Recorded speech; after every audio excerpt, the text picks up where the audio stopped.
நான் என்ன நினைப்பேன்னா, அவருடைய அனுமதி இல்லாம நம்மளை எவன் தொட போறான்? அவருடைய அனுமதி இல்லாம யாரும் நம்மள பிரச்சனை பண்ண முடியாது. சரி, கர்த்தர் அனுமதித்திருக்கிறார். சிமேயை தூசிக்கணும்னு கர்த்தர் அனுமதித்திருக்கிறார். தாவீதுக்கு அந்த இடத்துல பவர் இருக்குது.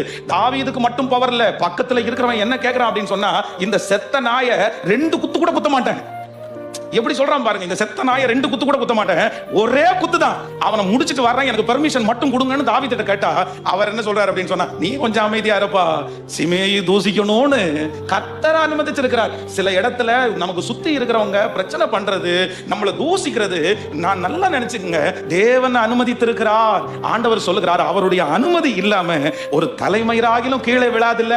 அப்புறம் எப்படி அவங்களை கர்த்தர் வந்து பார்த்துட்டு சும்மா இருப்பாரு? அது நம்மளை ஏதோ ஒரு விதத்துல ஆண்டவர் உருவாக்குறாரு. பொறுமை. இந்த சவுல் ராஜா செய்த மிகப்பெரிய தவறு என்ன தெரியுமா? தவறு என்ன தெரியுமா? பிரச்சனைக்கு பின்னாடியே போனதுதான் சவுல் ராஜா செய்த மிகப்பெரிய தவறு. இன்னைக்கு இந்த சத்தத்தை கேட்கிற யார் ஒரு தேவனுடைய